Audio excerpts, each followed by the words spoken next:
What's up, everyone? It's Colin. I'm here with Young, and today I wanted to talk a little bit about a topic that's been going around Twitter and Reddit and YouTube, all over the goddamn place, really.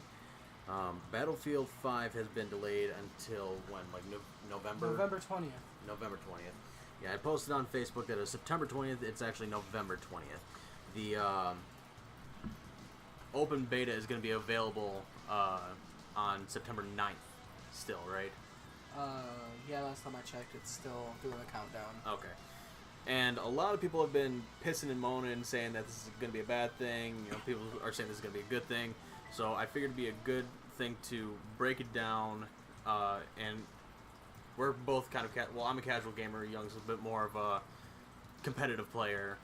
So a little bit more no-lifey because I don't have a job or anything. Well, I wouldn't say no-lifey, but you Well, know I what I mean, mean. if I you really have more wanted time. to. You have more time to spend on video games than I do. I mean, if I wanted to, I could wake up, play games till I go to bed. Yeah, I can't do that because Yeah, I know. life. So you're more casual. I'm more no-lifey. You know, sit in the basement with a shit bucket. So in terms of a casual gamer as opposed to a competitive gamer, I figured, weighing the pros and cons between the two of us, we can get a good balanced idea of whether this is going to be a good thing or a bad thing overall. So I made a list up of the things that I felt were pros and cons. So I'm just going to start, I'm going to go down with the pros first. One of the pros I think is going to be about pushing this back for a month is that it's going to give the devs a lot more time to work on it. Yeah, it's going to give them a hell of a lot more time. Yeah, because they're saying that they want to add more. One thing I did see that they want to add was dragging your teammates when they're downed. All right, yeah. I don't know if you saw that or not, but I guess one of the things of I don't really pay much attention to what Battlefield 5 is going on. There's a video out about it. I've been keeping my ear to the ground because I very stupidly had pre-ordered it before I heard all this political bullshit come out. Which I'm going to try and stay away from the political bullshit, but it's a good thing because I'm not very political. It's going to end up coming out eventually. But, yeah, they're saying that they want to add certain dynamics to it and change up gameplay a little bit and work on the core mechanics of the game, and that's why they're postponing it. Like I said, I think this could be a really good thing because it will give them more time to work on it and more time to perfect it. I mean, I can't remember who said this, so if anyone can find who quoted this, but a rushed game is a bad game forever, whereas a postponed game or a delayed game will eventually be good. Yeah, I agree. And that's the way I choose to look at it. Because if you rush a game, I mean, there's so many flaws in it. Yeah, and then on top of that, the devs are more stressed out. They got to work harder, and they're going to miss a lot of things, and there could be things in the finished product of the game that they can't fix. Because it's already out, and you can't fix it from just an update. Right, it's gonna take time to fix that. You got to look through all the coding. Or it can't be fixed at all. Right, and this gives them more time to look at it. Yeah. The next pro that I had was it won't suffer the same fate as Titanfall. So I don't know if you remember Titanfall. You remember seeing previews for that? I've played Titanfall, and in the beginning, like the first, I want to say maybe 6 months to a year. The game was actually really good. Okay. It was really booming. All right. And then it died. See, what I had heard that Titanfall was... I never played it, so I'm glad that you've played it, so you know how it kind of works. I played a little bit. Okay, well, you have more knowledge than I do then. What I had heard is that it was mashed in between two games, like how Battlefield 5 was set up to be, mashed between Call of Duty and Red Dead Redemption, smacked in the middle. Yeah. And people had, a finite amount of money to purchase one or the other, two if you're lucky, because we all know the games were super expensive. Well, yeah, $60. Yeah. So what happened with Titanfall is that everyone kind of gravitated away from it and chose the other games because they weren't sure about this and decided to go with the other. My theory to that though is because there's what was it in between from Titanfall? There was. What was the games? I think it was a Call of Duty, Warfare. Infinite Warfare, and I think what was the other? GTA Online? I think so. GTA 5 might have been the one too. I think so. But what it is the way I see it is Titanfall was something brand new. Yeah. It's never been done. Or at least it might have been done, but not this way. Right. It was it was altered in a way that it's a completely new quote unquote genre to gaming. Right. So, you got Call of Duty, which everyone knows, many people love. Yeah. And a lot of fanboys out there for Call of Duty. Hands down, they're going after it. Yeah, and then there's a lot of fanboys for GTA or whatever GTA. was coming out. There's say it was GTA 5. There's many fans of GTA. You know, they love the running around, riding in your car, riding in a bike, flying a helicopter, playing, killing people, whatever. Missions Picking up hookers. Right, you know, do the works. Yeah. And then, you know, out of nowhere, there's this brand new game that no one's ever heard about before. Right, and, you know, it's just like robots, guns, big robot things you control, and it ejects you out when it blows up. Right. Like, you know, it's completely new. Right. I got you. But here's the deal with Battlefield 5, and this is where the political bullshit starts, is that you have Patrick Sutherland going around saying, you know, if you don't like it, don't buy it. I think people listened to that and said, all right, f*** you, I'm not going to buy it. Right, you're going to be a dick to me, I'll be a dick to your company. Exactly, and I think that's why we're seeing this drop in pre-orders. I actually looked into it, and it's 85% lower. After he stated that, they dropped 85% of pre-orders. Yeah, but if you also remember, Battlefield 1 was actually only at 7% pre-orders when the game launched.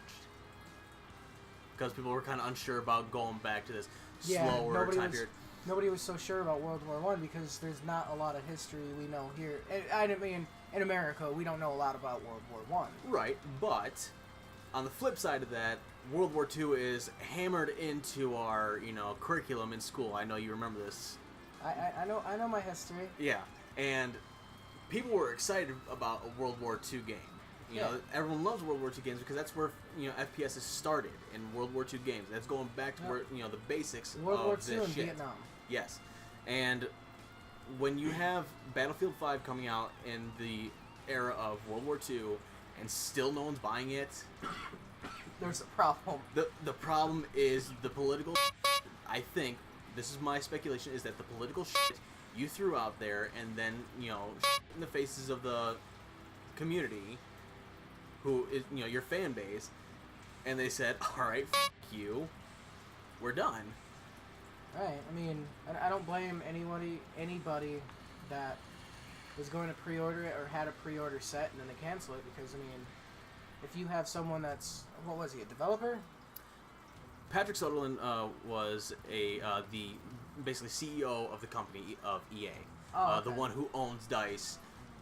EA owns DICE. When you have, okay, so he's a high up person. Yeah, EA owns DICE. He was high in the ranking system. Yeah, he's basically the head honcho. You know, so when you have your, you know, high ranking person sit there telling you know, buy the game or don't buy the game, I don't give a shit. You know, it's not important to me. You know, it really makes a statement. You know, the way I see it is it makes a statement of how the inner workings of the game is going to be. Because as of right now, you know, the closed alphas and all that, they're beautiful. It's absolutely beautiful. Yeah. And I've watched many, you know, once you started getting me into, you know, telling me about the whole political agenda and bullshit of what's going on in Battlefield and da-da-da-da-da, I started seeing it more in my YouTube feeds and all that, so I started looking into it more. You know, I've watched closed gameplay of the first closed alpha and now the second closed alpha, and oh my god, the graphics are amazing, and I don't understand, you know, why he would get pissed off at the people that are, you know, putting food on his table and money in his bank. Well, I mean, like, here's the thing. With that whole thing, yeah, the game looks amazing, but I feel like today's game player is not really looking for pretty graphics, looking for the most amazing, you know, immersion or whatever. What they're looking for is a good storyline. I'm not gonna agree on that one. When I say this, I mean the person who's been gaming for as long as we have. Like, you love Fallout 3 because of its story. It's New Vegas because of the immersion in it. I thought you liked 3 too. It was alright.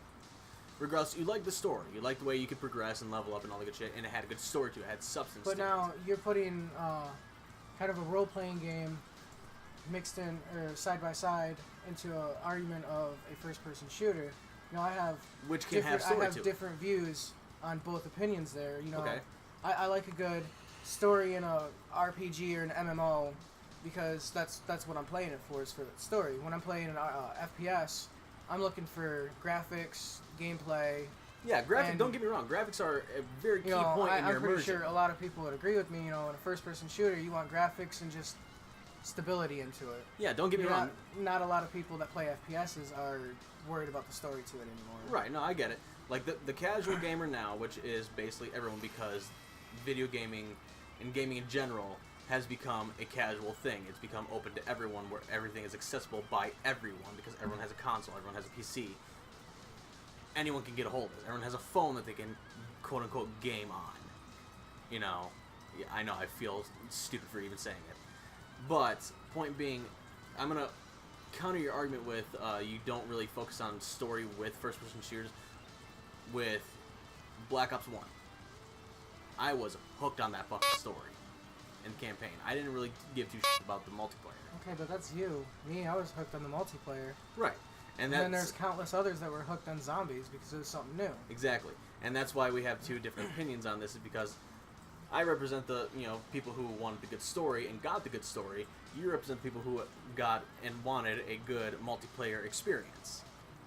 I think my side has majority. For now. Because basically everyone wants to be able to, connect and play with their friends now. That's what gaming has turned into. Regardless of what that is, I mean, multiplayer is very, very important in gaming culture right now. And always will be. Don't get me wrong.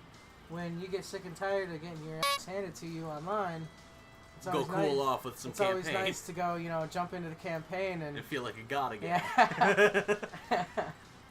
But go put it on easy difficulty. Aim assist on. You get my point. Yeah. You gotta have, for a solid game, you need good campaign, a good story in your campaign. A story that'll keep you coming back every time you get bored of being online and kicking ass or getting your ass kicked, something to just kind of cool down to. Okay, let me put it to you this way. Dark Souls, amazing story. Have you watched anything about the lore behind that? I have, actually. I'm hooked now. That's a lot of lore, isn't it? But, and that's the thing, what I like about it, is that it's a lot of lore. There's a lot there, but and again, I can really get into it. You're putting... I know. Hear me out. That's off topic, though, on FPS. Hear me out. The game overall has a campaign and a multiplayer. I feel like that the multiplayer should deliver, which it does on its immersion with the graphics. It will hopefully be better on launch with, the core mechanics that they're going to be tweaking and, like, dragging your allies. Hopefully tweaking. Right. And even tweaking through the open beta. Hopefully. But on the flip side of that, they do have a campaign in there that they should focus on, because if you're going to put it in there, at least make it fucking good. At least make it, worth my playing, and then me want to go back and play because I love the story so much. It's like watching a movie, right. And then, like Band of Brothers. You've watched that about a million times. Actually, the Saving Private Ryan, I've watched Band of Brothers about 100 times. There you go. You keep going back because it's a good goddamn story. That's what the campaign. That's what campaigns have turned into. Is that it's a good story that you keep going back to. I don't think they've done this. I've not seen anything of the campaign. I've not seen anything of the campaign. Other than what those trailers stated with, amputees and women. Yes. And, black people being in the Third Reich. Again, I'm not going to get into the whole political thing because... I know, but I mean, it's just, I don't know. You gotta, I guess, listen to the fan base, and if that's what they want, throw it in. If that's not what they want, go historical. But instead, try to keep the historical accuracy to a T as much as you can. Just like with how many World War II games, like Call of Duty World War II, there's no swastikas in it because it's made a racist. And we made a point that was kind of bullshit. It kind of defeats the purpose of a World War II themed game because that is a part of World War II. Right? Like, why censor it? Right. I mean, that was an actual thing that happened. Other countries have an issue with it. They can censor it, but here in America, we don't have a problem with it. So why is it? I mean, we have a problem with we have a problem Nazis. with racism, but we don't have a problem with like racial slurs and shit in games. Right. Or racial portraits or propaganda and or all things that of stuff. like horrible atrocities that have happened. You know what I mean. I'm pretty sure everyone else that's listening or watching it or whatever the hell this is going into it will understand too. Go back to like I think it was a Medal of Honor game. There's swastikas left and right. Yeah. You know, there's a swastika on every flag, on every door, and above every door entry there was a swastika. Every helmet, every gun. Yes, it was everywhere. everything was down to historical accuracy. Now because that's what everybody's getting offended by it. Now they sit in there. These companies are going after what everybody's getting offended about, and they're taking away the historical accuracy of it. And I kind of don't like it. Well, here's the thing. You're going to sit here and take away all this historical accuracy, and you're going to pander to a bunch of people who probably won't buy your game. You're going to pander to these social justice warriors who are just trying to push an agenda, and you're going to do this, whole thing, produce this super safe social justice game, and a whole bunch of your fan base is going to buy it, and you're going to be like, yeah, we won one for, equal rights or whatever, or for social justice.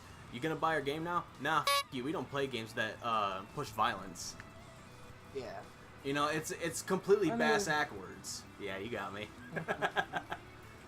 I like that little reference in there. But we've gone on too far with this one point. Next one is that the same beta release. I've already covered that. And may lead. Oh, this is another thing. I'm hoping that it leads to better servers when the launch hits. Yes, please. Because I remember trying to, off topic again, but a different game, Destiny. When I first got that, I tried playing it first. Right out the box, servers crashed immediately. I had to wait, and I had to go to work. I had to wait a whole day after work to come play. And even when I got home from work, it still wasn't working. Or like how a couple weeks ago, we tried to jump into a game of Battlefield 1. Same company, so it's on topic towards this. Yeah. We tried to jump in a game of Domination, and it wouldn't wouldn't let you get a game. Yep. But as soon as I did it, it's like, oh, okay, yeah, you're playing. All right, fine, bring your friend. That's fine. Yeah. Or like with Call of Duty, how it will only let a finite amount of people play and then give you the they don't error have the server space for it. With their billions of dollars that they could update their servers with. Which I agree with you. I hope this pushback it helps them be able to either make their servers larger or get more servers. Yes. And I don't know, how it works? Does Battlefield 5 have an operations mode? I don't think so. Because I would really enjoy actually having a 64 by 64 team. Yeah. Because the maps are freaking huge. Yes, they do. They did. They revamped operations and are making them supposedly more immersive, objective driven. I think is what they mean. I don't know what that means, but I think they're trying to go with it's more PTFO. It's more of not just capturing flags, but capturing a flag, then destroying something, then pushing on something, and then defending something. So it's like a mix of operations, conquest, rush. You know what it sounds like? What? Call of Duty World War II's War. Yeah, a little bit. Which basically mimicked Overwatch's gameplay, which was you had to escort whatever to wherever. Right. I don't really play much Overwatch because f*** that game. I'm sorry, but that's my opinion. Hey, the one time I played, I was actually really good. Yeah, f*** you. Should have went and bought it. Alright, well, those are all the pros that I'd found that I can think of. If you can think of anything, now would be the time to say it. Otherwise, we're going to move on to the cons. A good pro is the game is absolutely beautiful, and I can't wait for it. Yeah, it does look pretty good. It looks pretty. Downside to that, though, is that it looks pretty on a PC. I don't know how well that's going to handle on a PlayStation or an Xbox. Yeah, because everything I've been watching. Because you're capped out. Everything I've been watching is on PC. Exactly. PCs, you can max out and you can see every little blade of grass from 20 yards away. PS4, Xbox, you're kind of talking set. PC. We're in the process of turning over into PC gaming. Oh yeah, but that's a different video. We'll discuss that later. Just making that statement, yeah, so we eventually one day will be able to see that blade of grass from 20 yards away. Yeah. Well, here's our plug for our next little segment. We're gonna be getting into PC. Hint, hint. Anyway. No, we're not.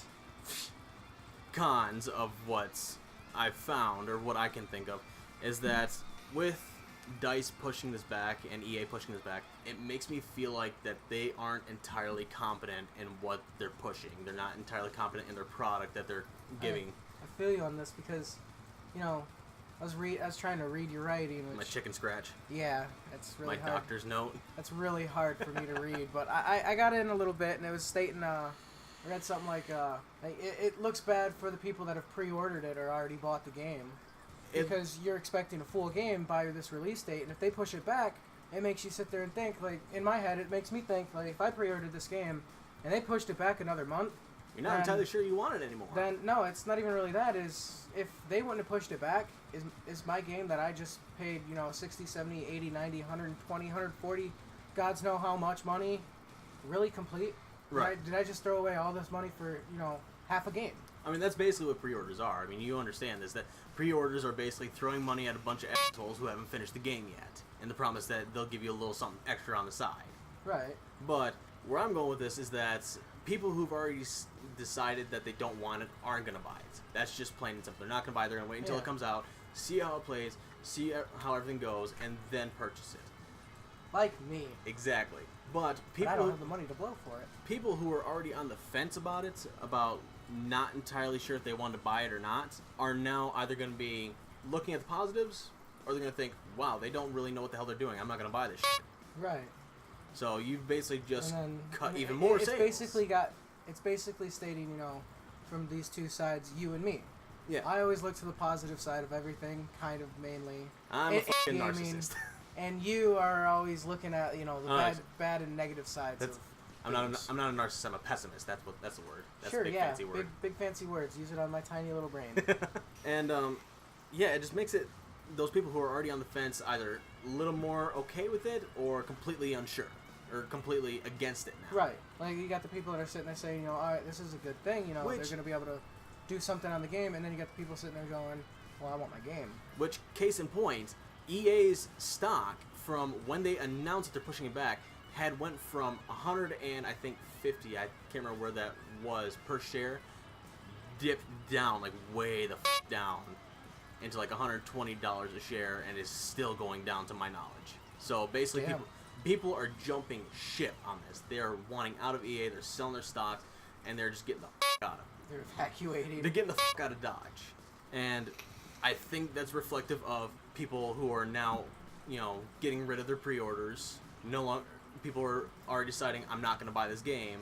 Right. And on top of that, the investors knocking on the f***ing door saying, hey, what the f*** is going on here? You're not making me any goddamn money. I'm pulling my investment. I could read that last con completely from first word to last word. Good job. I thank you. Alright, so you said that you can read the last little dot there on the cons. Why don't you go ahead and read that off to me there? Okay, I'm going to read it just as it's written. Okay, yeah. To put this in perspective, I wrote this down for my own personal opinion. Makes me personally think the DICE and EA aren't competent in their product. I'm assuming the is supposed to be that. It was supposed to be that. Alright. I am El Smarto. Also Liz Dexic. Maybe. I'm surprised I actually read that. No shit. With no problems. Yeah, right here, in like 5 seconds, I'll post a video, or a little picture of what my chicken scratch looks like. We'll put it at the end of the video. Yeah, okay, we can do that. Just, and then put above it, chicken scratch. Right. In chicken scratch. Chicken scratch font. Alright, we're off topic. That's bad. Alright, so... Anyway, yeah, in my personal opinion, that I still think this game is going to suck, because you see investors pulling out like left and right, and on top of that, you have people who are sitting there saying that they are not going to buy the game because they see DICE pulling out, or pulling back and postponing, and all they think to themselves is that they're not confident in what they're putting out and are therefore not going to be competent in the game themselves. So I know that it sounds stupid when I say it, but what I mean is that if the company is not competent in it, the consumer's not going to be competent in what they're buying. Can I tell you one thing? What? I kind of spaced out halfway through what you were saying. I got the gist of it. You think the game's going to suck because people are pulling out. Yeah. And I think the game's going to be pretty okay.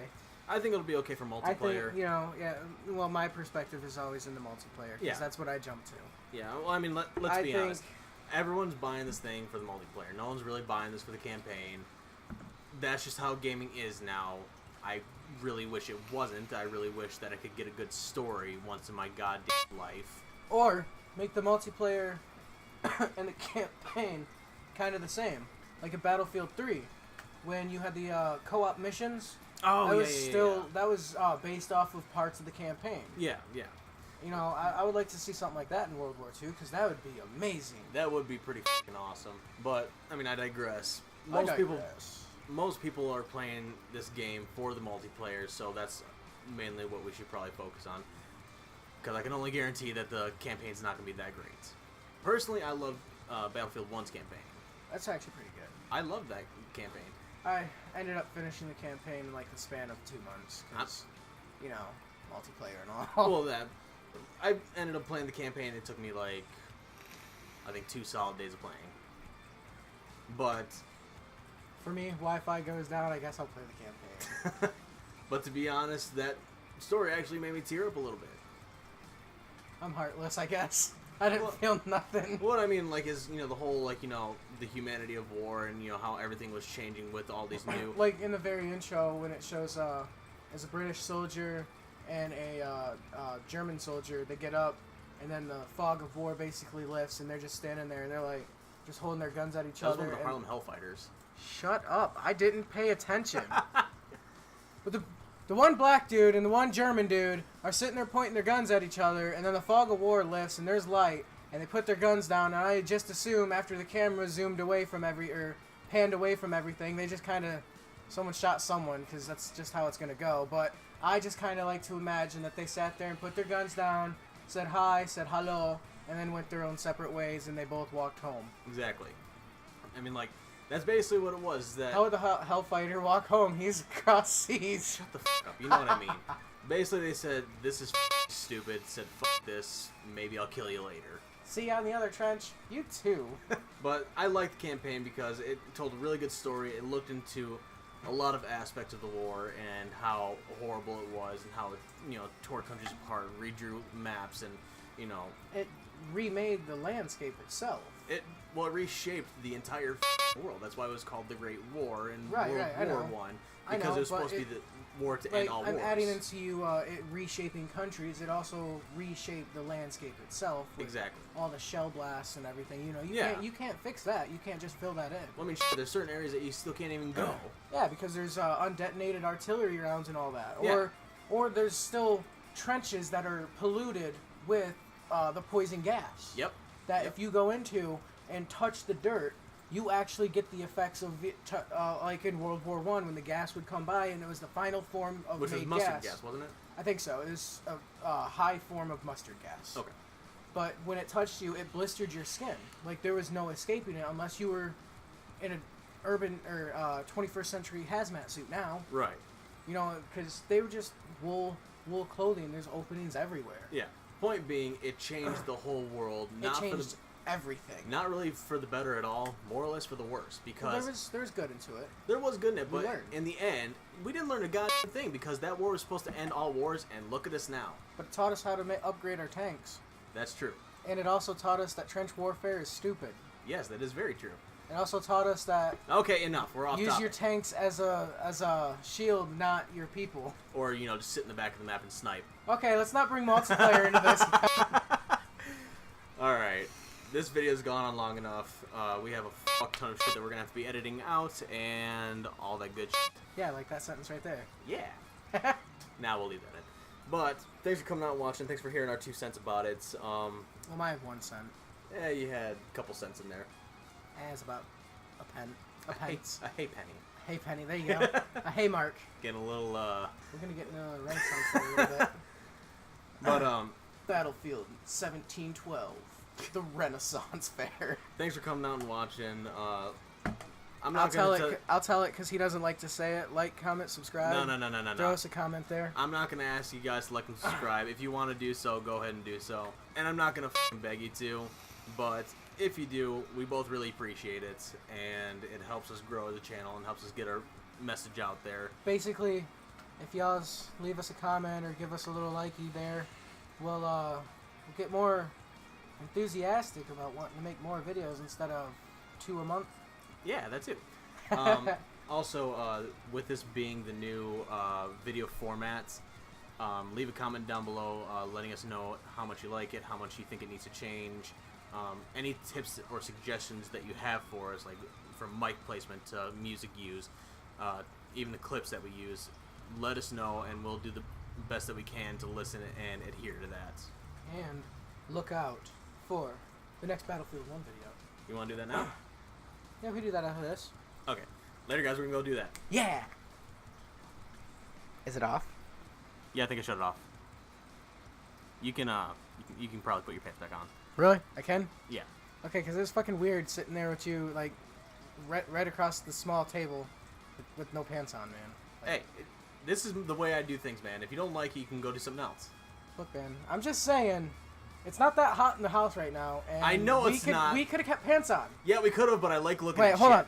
This fucking thing is still on. Fuck. Oops.